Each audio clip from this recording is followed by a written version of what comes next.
And I had my first house. It was such a bad experience with the whole loss of half the value. But then I noticed that they were still paying rent. We were cash flowing a little bit, like $100 a month. And I saw the value of the house going up and the mortgage going down. I could do this 3 or 4 times, and each one of these houses is going to be worth 300 grand one day. This is Henry Washington, and you're listening to the Average Joe Finances Podcast. Welcome to the Average Joe Finances Podcast. Are you trying to get out of debt, invest, or just not sure where to start? Then this is the place for you. We discuss different ways to get out of the rat race and build your wealth. Join us on this wild ride to financial freedom. Hey, welcome back to the Average Joe Finances Podcast. I'm your host, Mike Cavaggioni, and today's guest is Jonathan New. So, Jonathan, super excited to have you on the show. Thank you so much for joining me today. Hey, thanks for having me, Mike. It's an absolute pleasure to connect with you, especially considering all the background that we have in common together, doing the military to retirement, us both going out as XOs and living that dream, man. Yeah, good stuff. Good stuff. And first off, thank you for your service. I'd be remiss if I didn't point that out. But just like me, you are serving in the Navy, which is really cool. So near and dear to my heart. So definitely appreciate everything that you're doing. But I know, like, just from talking off camera and everything, you're getting pretty close to retirement, right? Oh, my goodness gracious. Counting down the days. Awesome, man. Working on the 19th year. I've got, let's see, what is that? It's got 15 months until I start terminal leave. Whoo! Oh, yeah. That countdown's right? going. All right. So actually, let's go ahead and start this off the same way I start every podcast episode off. And let's get into that a little bit. If you could, we'd like to know more about you. So if you could share a little bit about yourself, share your story. Who is Jonathan New? Okay. So I grew up in Anniston, Alabama. It's a little town right between Birmingham and Atlanta. Went to Auburn University, got my undergrad there, commissioned to the Navy. My wife and I got into residential housing, investing on accident in 2007, as a lot of people did. Ooh, 2007. Oh, yeah, man. We bought same time I did. Yeah, it's a commonality amongst all of us, isn't it? But we bought in Jacksonville, Florida for $200,000, and then we got orders to Japan, and lo and behold, the value had dropped to $99,000. We became landlords, and we did that. We even self-managed from Japan, and that was the worst. That turned out to be 4 months. It was 4 months of self-managing, and then we wised up because that was impossible. So then we managed that until I got back. We went through department head years, and then got to the point where we were coming back out for the XO rides. And then I decided I discovered bigger pockets and found out that there's this whole real estate investing realm out there that you can actively do all the fun stuff. And I found the BRRRR strategy. So we sold the house in Jacksonville that had finally recouped its value, and started doing fix and flips in Norfolk, Virginia. Did a triplex into a single family house, and then I started raising money from other people. Again, that was something that I never thought was possible. So then I started raising 40, 50 grand here and there all over the place, and people were coming out of the woodwork. Whenever I'd post something about what I was doing, people would come out from my past and be like, hey, put my money to work, put my money to work, put my money to work. And it got to the point where I was doing like 4 or 5 houses every single month, but I was doing it all by myself, and it became too much for me to handle. So then I started looking into commercial real estate, specifically multifamily and syndications, and hooked up with Jaspreet, Corey, and Vadim. And we did some business together, small syndications here and there. And then we decided that we worked together pretty well. So we formalized it into Fairwinds. And that's how Fairwinds came about, and started diverging from the residential real estate realm. And now I'm down to my last 2 single family houses, but we also have 800 units of commercial, of multifamily. So it's, and we're doing well because of the teamwork piece. Nice. So that's a very diverse background. But it's funny because you said you're from Alabama, right? And I was going to say, I can't hear it. I don't hear that Southern twang until you said real estate. When you said real estate, it came out a little bit, and I said, okay, there it is. There's the Alabama. There it is. I mean, the military kind of gets it out of you. Yeah. That pot of mixed everybody is just all over the place. Absolutely. I don't sound like I'm from New York that much until I say certain words like water and things like that. But and even then, sometimes not all the time. It doesn't always come out. So Sure. when I get angry, it'll come out. That's just for every New Yorker, I think, but it's all good.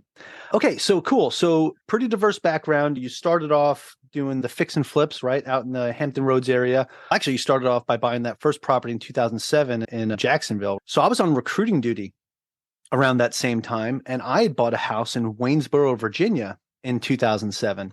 So I just thought it was pretty funny. And with that one, I became an accidental landlord because, of course, when I went to go sell it, that wasn't going to happen. It went from, I bought it for $250. It was worth $302 about 2 months after I bought it. I was like, wow, this is amazing. And then boom. Now it's worth $150,000. And I wound up short selling it later on for $157,000, which really stung. But it was because once I lost my renters, I couldn't get anybody else in there. I was lucky because my renter was a friend of mine who was also on recruiting duty. That particular area that I lived in was not a rental area. Like people were not renting. If they wanted to rent, they'd go to Charlottesville and they'd rent an apartment out there or one of the single family homes that are closer to town. But in Waynesboro, no, that was like country and people just wanted to buy their home and relax. So it was like an impossible situation for me. So I definitely feel your pain there. I'm glad you were able to hold on to it to recoup that value. Fortunately, was not able to do that. Okay. Now, as you were going on, you said you were doing up to 5 houses in a month. And I got to ask you, man, especially as an active duty officer, how the heck were you managing to find the time? I know you said that eventually became too much, but even leading up to that, to even be at 4, 3, 2, how did that look compared to when you had your day job as well? So I was fortunate. Okay, so back up. So when I was a department head, I wanted command at sea. Like it's the only thing I wanted in life.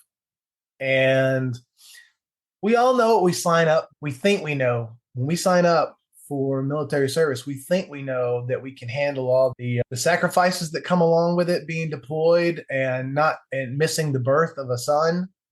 And you're like, oh, I can do that. That's easy. And then it happens to you, and then it changes your world. And so when my second son was born, when I was on deployment and all the things that came with it, my aspirations just died.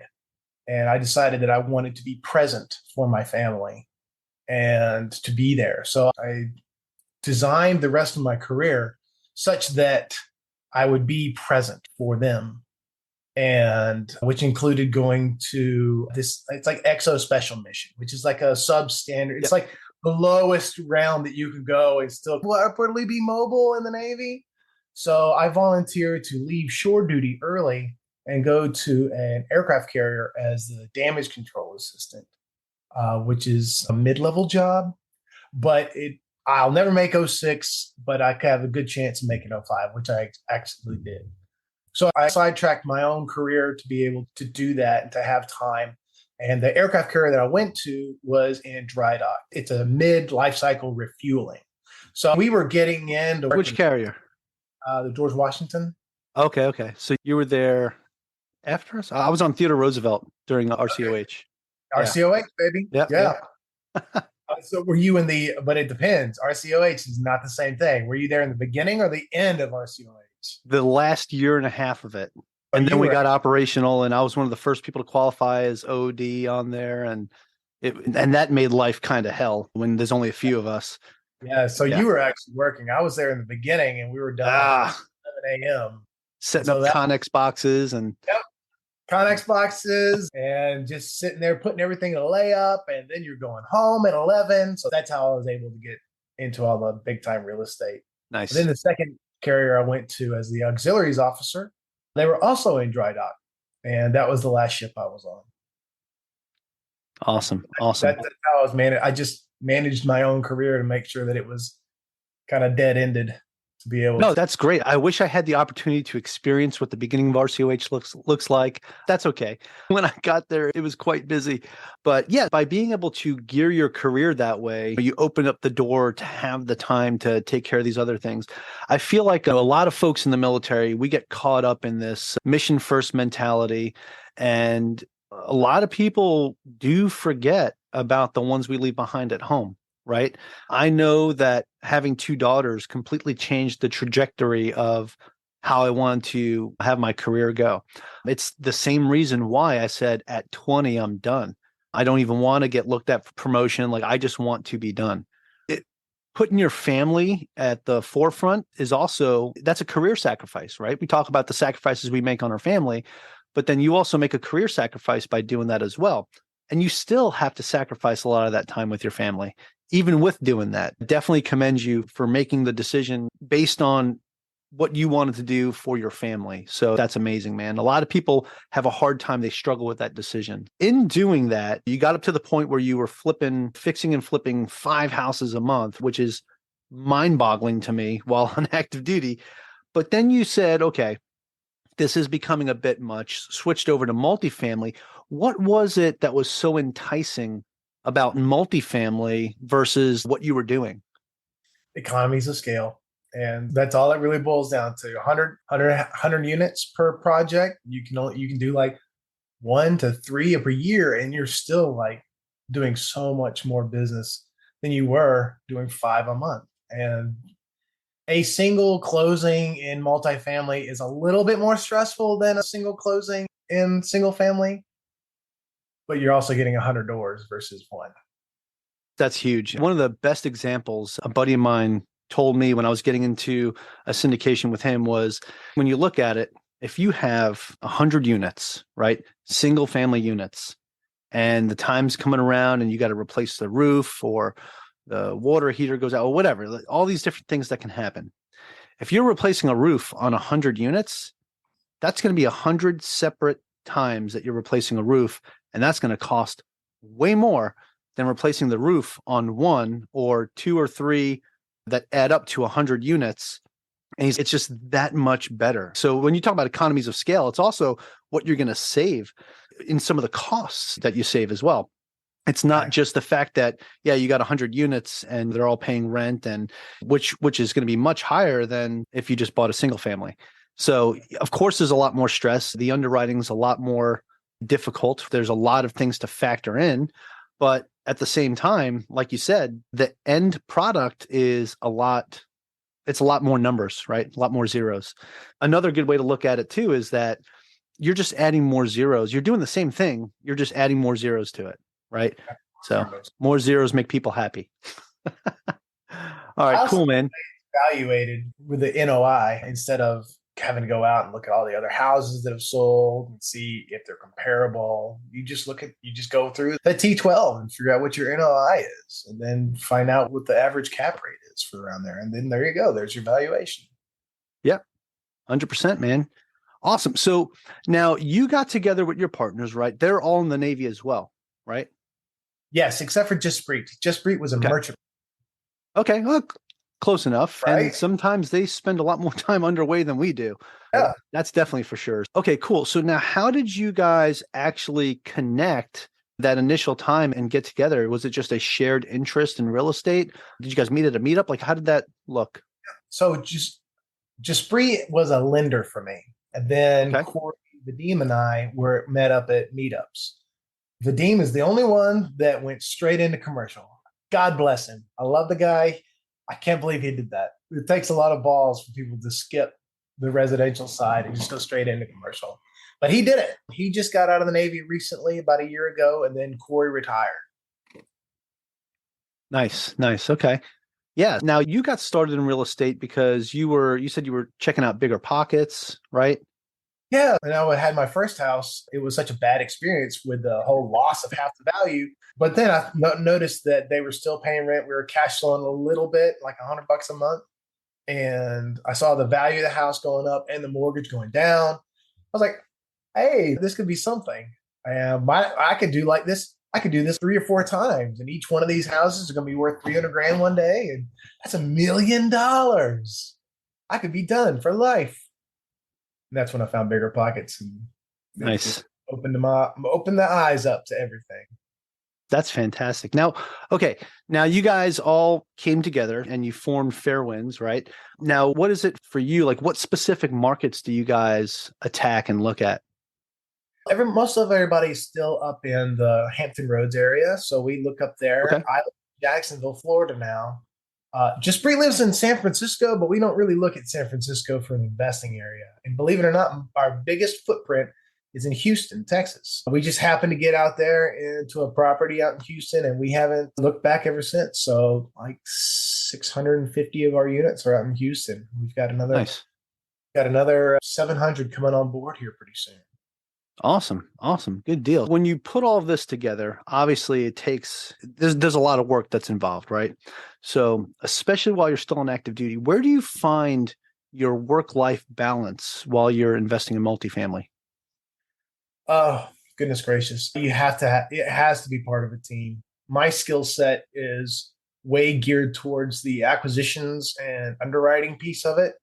So that's mainly what I focus on. And then the other guys are very good at tech solutions, investor relations, and Corey specifically with asset management.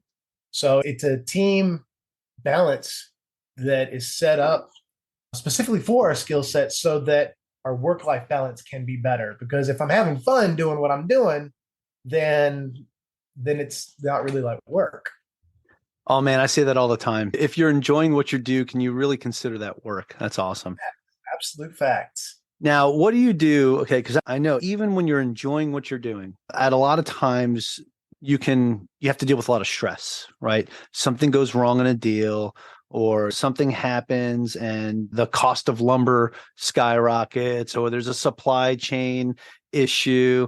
So how do you deal with situations like that? Medication. Okay, let's edit that out. No, I'm kidding. You're not going to be able to be prepared for everything that life's going to send you. Nobody could have known that COVID was going to hit us. So what you can do is just make sure that your network is as robust as possible. That way, when you do run into a problem, you generally know who to reach out to figure out your way around it. Houston's getting hit with insurance hikes a lot right now, but throughout the years, we've developed a pretty strong network of insurance agents. So we have a lot of different options. There are different kind of solutions that you can go to for different problems, such as like with the insurance, if we go through and do like a master lease option with a seller, then we can get brought on to their insurance program that's been in place and has better premiums than what we have to pay with getting a brand new insurance binder. With construction, you guys just got to know who's who in the zoo. General contractors, property managers usually have very good networks of general contractors as well. So they should be able to help you out. And it's just about going around shaking network trees until you figure out a solution for what the problem is at hand. Yeah, I think that ties into another thing I wanted to talk to you about, and that's the teamwork aspect, right? Because obviously, if you have the right people in the right place doing the right job, that's going to alleviate a lot of that stress that we're talking about, right? So there are things that are unexpected that are going to happen. Example, COVID, right? With what happened here, you can't really prepare for that. And you can try to put some systems in place that are like, hey, if something crazy or act of God or act of nature or something was to happen, this is what we would do. But until something like that actually happens, it's a lot easier to talk about it than to actually experience it. Knowing who's going to do what in every situation is obviously you guys met through networking, right? And Jaspreet was one of your lenders on something, right? On a deal that you had. When it came to figuring out your roles, like I know you're doing the acquisition piece and the underwriting piece, and they're doing more investor relations and tech. So how did you guys figure out what roles were perfect for everybody on the team? What if I told you that you could be debt-free in 5 to 7 years? Hey, it's Mike Cavaggioni with the Average Joe Finances podcast, and I partnered with the Shred Method to help you pay off your mortgage fast. I personally used this method and was able to invest in 2 large multifamily apartment deals, pay off almost $30,000 in home renovation debt, and pay down a large chunk of my mortgage, all within 3 months. I'm confident in the Shred method because it works. Did you know that you can eliminate your mortgage with the power of a simple tool called the HELOC? You can learn more about all of this at theshredmethod.com/averagejoefinances. And if you use that link, you're going to save $200 off of your initial cost. Again, this is something that I know works because I use it myself. And that's www.theshredmethod.com/averagejoefinances. Or just click that link below. What's going on, everybody? So today I want to talk to you about the podcast editing service that we use for the Average Joe Finances podcast. That is editpods.com. And what I really like about them is it's a subscription-based service, so the prices are fantastic. And not only do they do the podcast episodes for us, but they also make us videos, audiograms, social media caption videos. They do our show notes, thumbnails. It's just fantastic products. Go check them out at editpods.com. Let's get back to today's episode. Trial and error. And that's what stinks about partnerships. Okay, yeah. It's all trial and error. You can do all the due diligence in the entire world on people, and you don't really know what's what until the poop hits the fan. And it sucks. Like, you can go through and you can interview like 100 different lawyers, and they're all going to tell you what you want to hear in those interviews. You can go talk to other people, what's going on, but you don't know how they're going to interact with you personally on any specific deal until you're in it to win it. And that's my least favorite part about partnerships, is figuring out, is it a fit? But with us, we have Vadim and Corey and I did deals specifically together before Fair Winds. And so we already knew our strengths and weaknesses. And then through talking to Jaspreet, we did the same thing we do any other kind of partnership. When we bring in CPAs or attorneys or property managers, it's the same thing. We have what we call the dating period, where we do a deal, maybe two together, and figure out the way they work. And then we'll formalize the actual partnership. Okay, so that's fantastic, especially for the listeners right now that are thinking about maybe getting to their first GP, like this guy right here. That is good to have that dating period and figure out where everybody works best, right? So that trial and error piece, I feel like no matter what you do, you're going to have to do trial and error, right? To see what works best for the team, because not everyone's going to be in sync right away, right? You have to figure out what your strengths are, what your weaknesses are, and then adjust from there, right? Everyone has their particular set of skills that they're really great at. And then they have the ones where somebody else might be great at and you're not, and they can build you up and make up for that weakness that you have in that particular section. So that's fantastic, man. Okay, Jonathan, what type of CRM systems or software do you guys use that you absolutely can't live without? We have Syndication Pro, and it's been fantastic for us. Being able to track who's in individual deals, being able to send out emails to them. Our marketing team is Markham18, Vikram Chathwani, and he gets in there and he's able to do all these like magical skills and things like that I can never, ever do. I'm such a rock when it comes to tech solutions, but Syndication Pro is really easy, even for me, to be able to use. So Syndication Pro, we can bring in other GPs. They can raise in their own silos, so they can piggyback off of us, off of our subscription, and they can keep their investors separate from ours. And it's just been a dream. Nice. All right. So that's great. So now we got some good software to go look at. Now, in terms of actually finding the deals, right? We talked about the markets that you guys are in. How do you go about finding the right deal? All right. We've done it all. We've done wholesaler daisy chains. We've done off market. We've done auctions. We've done brokered. My favorite is just a straight off market. I recently hired an associate director for deal sourcing.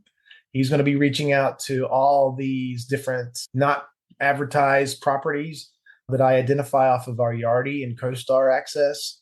And so he's going to be trying to get us deals that way, just straight to owner, straight to exactly who's who, instead of having to source through deals that everybody on the face of the planet has seen, even these off-market deals that are advertised on Facebook that, of course, everybody's seeing at that point. So that's what he's going to be doing.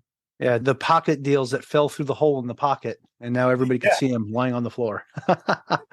Yep. Awesome. Okay, no, that's great. So you're concentrating efforts on having a team member that focuses solely on that and finding these deals. So that's really good. That's valuable because a lot of people might be thinking, oh, if I just partner up with some folks and we go out and we find a deal, or maybe we'll find something on LoopNet, or maybe we'll find something from a broker. And it's not as easy as it sounds on the surface. So it's good to know that you have a whole dedicated team to that. And I think it's important for people to realize that if you want to get serious about this, you really need to dig down deep. It's not this easy thing, especially getting into multifamily. And I'm finding this out right now, trying to be a GP on my first deal as well, that it is not something that's just easily jumping into, right? Now, thank goodness I've got some experience as an LP, right? So I've been through the process, I know what it looks like, but it's definitely a whole different world, man. Definitely. Yeah. I love it. I absolutely love acquisitions, though. It's the thrill of the hunt. All right, Jonathan, I want to ask you one more thing before we go into the final round here. And this question's kind of a doozy as well, but I think I have a feeling that I know what your answer is going to be. But it's a pretty simple question. But again, it's a doozy. What is your why? Oh, like exactly what we were talking about. It's the family. It's improving their lives. I like being able to do this job. And I'm sitting here on my computer, and my kids are in the other room with my mom and dad. They're having a good time and just going through and making sure that their lives are better. At the same time, going through and making sure that we're improving the lives of our tenant base. It's all about improving the lives of the people around you. And through commercial real estate, I get the exposure of myself and the values that I hold upon other people's lives. And I can improve thousands of people, thousands of families while doing this. We can bring in joy to people's lives that are coming into some of our really cool short-term rentals or raising families in areas that need improvement. We're under contract on a place out in San Antonio that had 5 shootings during the time that we were under contract on it. And the owners are absentee, absolutely absentee. And their mismanagement of that property actually caused the lenders to back out on it. We weren't able to close it, which really saddens me because I know all those tenants are still stuck there getting ignored. And it's disappointing to say the least. There are big operators out there that don't care. Yeah, I really respect that too. The fact that it's more than just the deal, right? It's more than just the type of return you're going to get, right? It's giving back to those that you're serving as well, right? Which that's your tenants, right? Your renters, treating them as anybody else would want to be treated. So I definitely respect where you guys stand with that. That's awesome, man. Thank you very much. Awesome. Hey, okay. So Jonathan, we're going to go ahead and transition this now to the final round. It's where I'm going to ask you the same 4 questions I ask everybody that comes on this show. And it helps us understand how, in your head, how you are in stressful situations, which I'm pretty sure I know how these are going to go because you're just crushing it anyway. So if you're ready to go, we'll get this party started. Let's go, baby. Let's do it. Okay. So Jonathan, what is the biggest mistake you've ever made in real estate? Oh, goodness. I will say that my biggest mistake was, I'd like to say it's my first house, the first single family flip that I made, like actual investment. Oh man, I screwed up the ARV on it and I got stuck into it. And it was costing me like $4,000 a month for a long time. And I actually ended up losing like 50 grand on it. But at the same time, it was the first step. I actually jumped into it and it was such a big project for a first time investor that I got to a lot of speaking events and things like that. So it actually launched my career in real estate. So it wasn't, yes, it was a $50,000 loss. It was my first one. I'm surprised I'm still doing this. But at the same time, it was a double-edged or bittersweet pill to take in. Then again, we also, in Fairwinds, we got into a deal that was too big for us too soon. And we ended up losing a little over $1 million of EMD. Still feeling the effects of it a little bit, but that also taught us lessons on a little bit better underwriting. And then it taught us about ourselves, what we're good at, what we're not good at. So behind each failure is always lessons to be learned. And as long as you're learning those lessons, then there's no real failures. Yeah, that's super important to fail forward, right? Each failure is a step towards success. 100%. Hey, thank you so much for your transparency on that as well, man. That's definitely not easy stuff to talk about. And a lot of times people will suffer a big loss like that, and then they walk away and they say, this is not for me. That happened to me with my first deal in 2007, right? I wound up walking away from real estate for years. And what a mistake that was, right? I could have been so much further along than I am right now, but I let that first failure eat me alive. So that's why I'm glad we can talk about things like this to show other people, like, don't give up hope with that first mistake or with the next one. There's going to be several mistakes that happen. You learn from them, you move on, you don't do it again. Yeah. Awesome, man. Appreciate that. Okay. Next question of the final round, Jonathan, is what is something that you've learned that you wish you knew when you first got started? Commercial real estate. Don't do the residential stuff. Just jump straight into it. Just zeros. Go be your own. Go jump past go, collect your $200 and keep moving. Exactly. That's not necessarily true, though. Everybody has their own niche, their own skill set, what they want to accomplish. Residential real estate has a great place. It's easier to understand. It's easier to grasp, and therefore a little bit easier to raise money on sometimes. It depends. But for me, it's straight into commercial. I think commercial is a little bit easier to be part of a team as well. I like most of the people that we deal with. There's some real jerks. I'll say jerks in commercial real estate. There are in residential too, but I like the professionalism that comes with commercial a little bit more. Awesome. Thank you. Okay. This next question kind of ties into the last two, and it's more helpful for our listeners as well. And that is, Jonathan, do you have any tips or tricks that you would recommend to someone that is just getting started out today? All right. Besides jumping straight into commercial real estate? Yeah. Let's see. So it really is all about networking and jumping in. I don't think that everybody needs to go through the guru training programs. It does. I didn't do it, but I can see where it would help as far as you put money into yourself, you've invested into your own career. Now you got to go make it happen. But those programs won't actually force you to jump in. So if you jump in and you learn through hard knocks, the school of hard knocks, then you learn lessons for life. So that would be my biggest thing is jump in. If you're going to do one of the training programs, do the training program while you've jumped in. So learn both ways. That's fair.